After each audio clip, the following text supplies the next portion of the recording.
Puasa atau fasting, apakah bisa sambil membangun massa otot? Dan strategi latihan serta suplemen penunjang saat berpuasa itu seperti apa? Akan kita bahas di video kali ini.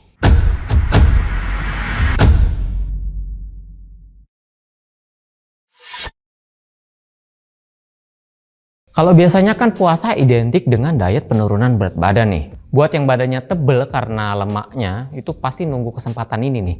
Tapi gimana buat yang kurus yang pengen naikin BB atau yang pengen bangun otot? Apakah bisa sambil berpuasa sambil bikin massa otot? Ada studi terbaru dan juga menarik di sini. Ada kelompok yang disuruh makan teratur dalam sehari dan ada kelompok yang disuruh puasa pakai protokol 16:8. Dan hasilnya tidak ada perbedaan dalam pertumbuhan otot di antara kelompok itu. Tunggu dulu. Female. Itu penelitian pada wanita. Berarti kan lebih bagus dong ya kalau yang pria mengaplikasikannya, karena kan pria lebih cepat membangun massa otot ketimbang dengan wanita. Dan juga ada lagi sebuah studi meta-analisis tahun 2021 oleh Astari Larky dan juga rekan-rekannya menemukan bahwa puasa intermittent dapat membantu orang untuk menghilangkan lebih banyak lemak saat cutting loh ya. Cutting lagi ya. Cuman dari meta-analisis itu kelompok puasa intermittent juga kehilangan sedikit otot. Jadi di sini ternyata puasa juga mempengaruhi kehilangan massa otot buat yang sedang cutting ya. Terus ada lagi studi terbaru tahun 2022 ya. Oh iya, 2022. Di sini ada kelompok puasa intermittent dan juga ada kelompok kontrol. Nah, kelompok puasa intermittent ini dikasih makan nih, ada 3 kali makan, jam 10 pagi, jam 2 sore dan juga jam 6 sore. Jadi mereka ini dikasih waktu makan cuma 8 jam berarti ya. Selebihnya puasa. Terus ada juga yang kelompok kontrolnya nih. Mereka makan dalam jumlah dan kualitas yang sama. Tapi mereka makan pada jam 8 pagi, jam 2 siang, dan juga jam 8 malam. 3 kali makan juga, tapi jarak antar makannya itu lumayan lama. Hasilnya, kedua kelompok itu ternyata kehilangan sedikit berat badan. Kelompok puasa intermittent kehilangan lebih banyak otot dan lebih sedikit lemak. Kelompok kontrol kehilangan lebih banyak lemak dan juga lebih sedikit otot. Studi ini mengisyaratkan bahwa jadwal makan yang teratur mungkin lebih baik untuk komposisi tubuh kita. Tetapi karena kedua kelompok itu pakai defisit kalori, itu adalah hal wajar kalau misalkan kehilangan beberapa otot. Tapi ada beberapa alasan lain yang berbasis sains lainnya yang menyinggung mengapa puasa intermittent mungkin kurang optimal untuk membentuk otot. Untuk mendapatkan otot, kalian harus makan lebih banyak kalori daripada yang kalian bakar kan. Nah, juga harus memiliki cukup protein untuk membangun jaringan otot baru. Dan juga memiliki rangsangan olahraga yang cukup untuk menyebabkan pertumbuhan. Puasa intermittent bisa mempersulit mendapatkan cukup kalori untuk membentuk otot. Terutama kalau kalian yang makannya itu yang padat nutrisi, yang bikin kalian mudah kenyang dalam jangka waktu yang lama. Beberapa studi penelitian juga menemukan bahwa latihan beban juga mampu mencegah kehilangan otot saat berpuasa. Jadi juga kalian jangan malas pada saat berpuasa latihan beban ya. Dan juga masih banyak lagi studi-studi yang lain, penelitian-penelitian lainnya yang mungkin nggak bisa gue jabarin satu-satu di sini.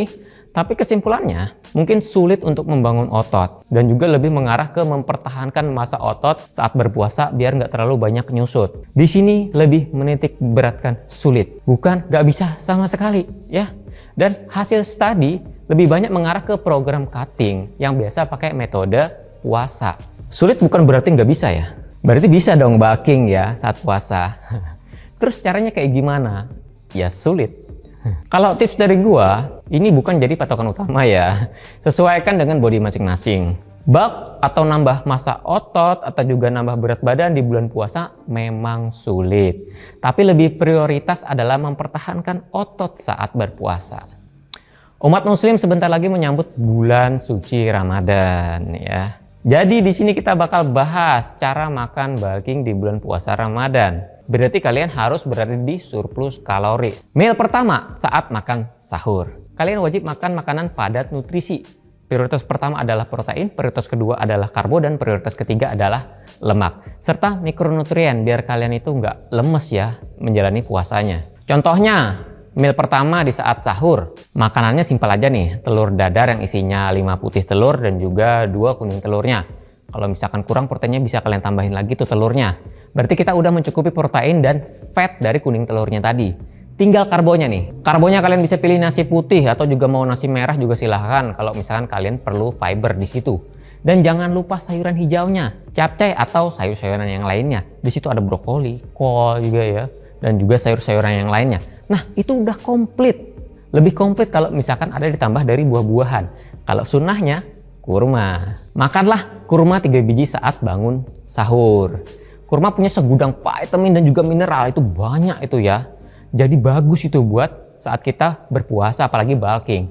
Dan ingat, hindari makanan atau minuman yang manis-manis secara berlebihan. Emang sih ya, emang kurma itu bagus. Tapi kalau berlebihan, bakal ada lonjakan gula darah yang tinggi. Yang lain-lainnya juga dihindari, ada sirup manis, kue manis, dan lain-lain. Ingat, kalau kalian masih lapar, prioritaskan sumber protein dan karbonya. Itu buat yang prioritas bulking. Nah, meal keduanya adalah saat berbuka. Nah, saat berbuka ini kita bagi dua ya.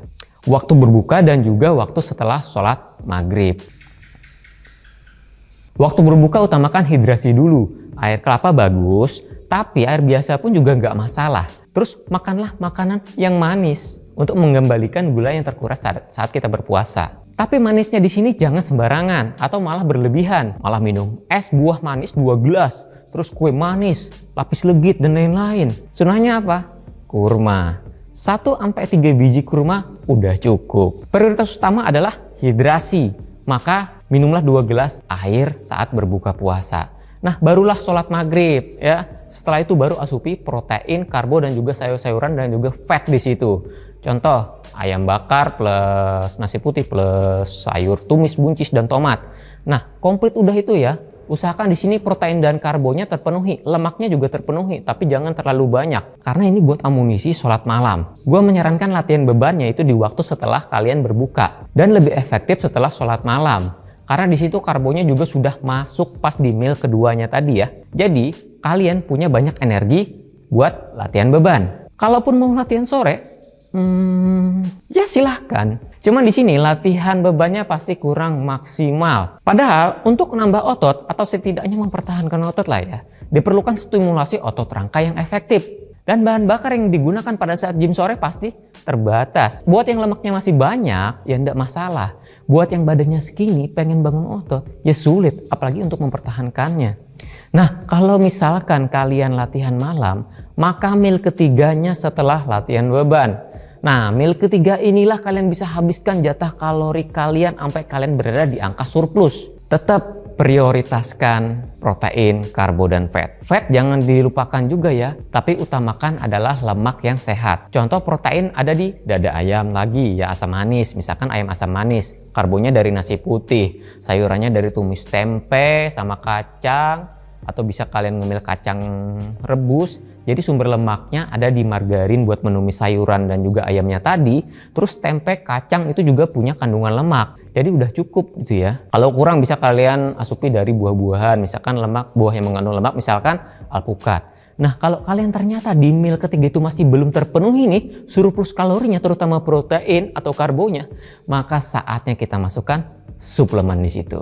Apa-apa aja suplemen penunjang untuk membangun otot di saat puasa.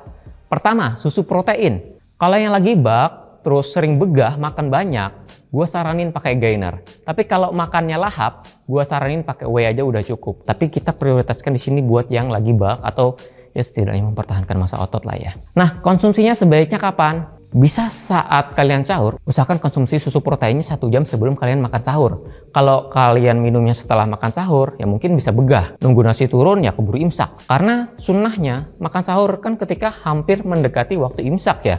Setidaknya 30 menit sebelum imsak. Dan waktu yang lainnya buat minum susu protein ada di waktu berbuka puasa. Di situ kan hidrasi perlu tuh. Nah, kalian bisa minum whey kalian atau gainer kalian. Dan waktu lainnya ada di waktu setelah kalian latihan atau juga pada saat kalian mau tidur malam. Jadi tinggal kalian tentuin waktunya kapan ya. Intinya di sini kalau protein harian kalian atau karbo kalian ternyata masih kurang pada saat kalian surplus kalori, maka suplemen protein atau suplemen gainer bisa jadi penolong. Suplemen yang berikutnya ada pre-workout. Ini khusus buat yang latihan malam aja ya. Kalau yang latihan sore ya mohon maaf, nggak bisa apa-apa. Silahkan konsumsi pre-workout 30 menit sebelum nge-gym. Tapi gue saranin jangan pakai pre-workout yang punya tinggi kafein atau yang punya stimulan yang terlalu tinggi, takut sulit tidur malam. Dan suplemen lainnya bisa kalian pakai kreatin. Nah, untuk kreatin ini gua saranin pakai fase maintain aja, nggak usah pakai fase lot-lotan. Karena konsumsi kreatin berarti konsumsi air yang banyak juga, maka ini bisa kalian minum di saat setelah meal kedua. Atau ya lebih efektifnya setelah kalian latihan pun nggak masalah. Kalau kreatinnya plain, bisa kalian campurin di whey atau gainer kalian dan minum setelah nge-gym atau juga waktu yang kayak gue jelasin tadi. Nah, itu aja sih ya suplemen-suplemen yang perlu buat nemenin kalian bulking atau ya setidaknya mempertahankan massa otot selama bulan puasa. Sebenarnya ada lagi sih ya, tapi ya lebih utamanya sih yang itu sih ya. Teori udah, nutrisi udah, suplemen juga udah, sekarang latihan bebannya aja lagi nih kayak gimana. Prioritaskan latihan beban dengan berat dinaikkan secara progresif. Kalau udah dapat 6 atau misalkan 8 repetisi, ya itu nggak masalah, yang penting efektif. Di sini waktu sangat penting kalau kalian gym malam. Lalu sering bengong, pegang HP, gym bakal cepet tutup bro. Jadi durasi 40 menit pun udah cukup, yang penting latihan otot besarnya udah kalian kejar. Nggak perlu terlalu lama-lama di tempat gym ya. Kalau gym tutup atau males ke tempat gym bisa di rumah. Kursi, tas, meja, kusen, pintu itu bisa jadi teman kalian. Yang penting ada stimulasi otot rangkai yang efektif. Ingat, yang efektif. Kesimpulannya, puasa intermittent atau juga ya yang sebentar lagi kita jalani adalah puasa Ramadan mengharuskan kalian untuk makan lebih sedikit kalori dan juga makan lebih jarang daripada diet normal yang lainnya. Tapi dibandingkan dengan pendekatan bulking yang standar, puasa intermittent plus bulking ternyata lebih sehat loh. Dan juga menghasilkan lebih sedikit lemak tubuh. Dan ini bisa dinamakan lean bulk. Dengan puasa intermittent dan juga bulking, kalian akan mengalami sel yang lebih sehat. Sensitivitas insulin juga lebih meningkat. Pemeliharaan otot yang lebih baik dan juga hormon pertumbuhan yang akan meningkat. Tapi terlepas dari semua itu, buat yang sedang menjalani ibadah puasa Ramadan, pesan gua cuma satu. Utamakanlah ibadah. Bulking bisa di bulan lain, men. Masih ada 11 bulan lainnya. Sedangkan bulan Ramadan kan cuma 1 kali setahun, men. Cuma 1 bulan malahan. Itu pun belum tentu tahun depan kita bisa ketemu lagi sama bulan suci Ramadan. Kok jadi sedih ya?